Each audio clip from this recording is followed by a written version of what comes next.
বন্ধুরা, এই মুহূর্তে দেশ ও বিদেশ থেকে আজকে যারা এই ভিডিওটা দেখবেন, কুসু নিউটন ইউটিউব চ্যানেল, নিউটন মণ্ডল ফেসবুক পেজ, সবাইকে শুভেচ্ছা অভিনন্দন।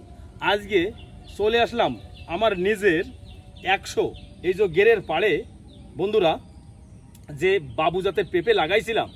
আসলে এই পেঁপেটার যে এত সুন্দর ফলন আর গাছের রোগ ব্যাধি খুবই কম।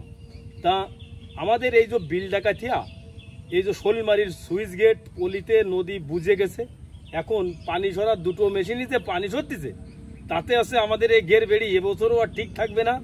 তাই এই ভরা ফসলে এখন ওই গাছ একটা পড়ে গেছে, আর পাশাপাশি এখন যে পরিমাণ গাছে পেঁপে বন্ধুরা, এই পেঁপে এখন ভেঙে দিতে হবে।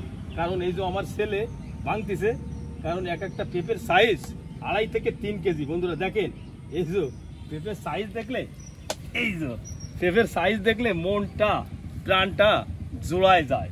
তা যাদের গেরে নতুন মাটি দিচ্ছেন বন্ধুরা, দেখেন এ মনে আছে কাঁঠাল, এক একটা কাঁঠাল, এই যে কাঁঠালের মতো এই যে পেঁপে, এই পেঁপে আপনারা হাইব্রিড এই বাবু জাতের পেঁপে যদি লাগান, এই পেঁপে চাষিকে মারবে না। কারণ যদি 100 গাছ লাগান, 100 গাছই মায়া গাছ হবে, এতে কোনো পুরুষ গাছ হবে না। তা এই পেঁপে আমি বৈশাখের দিক, বৈশাখ জ্যৈষ্ঠের দিকে আছে, বৈশাখের দিকে লাগানো হয়েছিল। ওই সময় হচ্ছে একটু কষ্ট করা লাগেছিল, হচ্ছে যেমন ওই টানের সময় গোড়ায় হচ্ছে আপনারা দেখেছেন, মাঝে মাঝে আমি এই পেঁপের ভিডিও দিছি। এখনও যতদিন থাকতেছে, যতদিন না তলায় মরতেছে, ততদিন হচ্ছে আপনাদের এই যে পেঁপের মাঝে মাঝে হচ্ছে কি আপডেট আমরা দিতে থাকব। আসলে এই পেঁপে যে এত চমৎকার পেঁপে, এই পেঁপে দেখলে, আর পেঁপে মানব দেহের জন্যে এত উপকারী একটা সবজি। এর লিভার যদি ঠিক থাকে তাহলে শরীরের সবই ঠিক থাকে।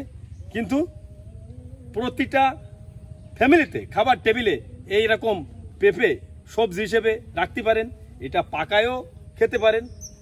তা নতুন করে আসলে যে ভিডিও ইউটিউব ফেসবুক পেজ দেখে খালি চাষ করলে হবে না। আমার এই যে ছেলে এই গাছ বলবে না, এই যে পেঁপে, ওটা না ও নিচের বড়গুলো, নিচের ওই বড়গুলো, এইটা ছেড়ো, এইটা হ্যাঁ, ওইটা ছেড়ো, হ্যাঁ, চোখে যায় না জানো, ওইটা ছেড়ো, গুল্লি দাও। আসলে দেখেন, এই পেঁপে প্রতিটা গাছ দেখলে মন ভরে যায়। তা নতুন কোনো বিষয় এই পেঁপের পরে আপডেট দেব। সবাই ভালো থাকেন, সুস্থ থাকেন, ধন্যবাদ।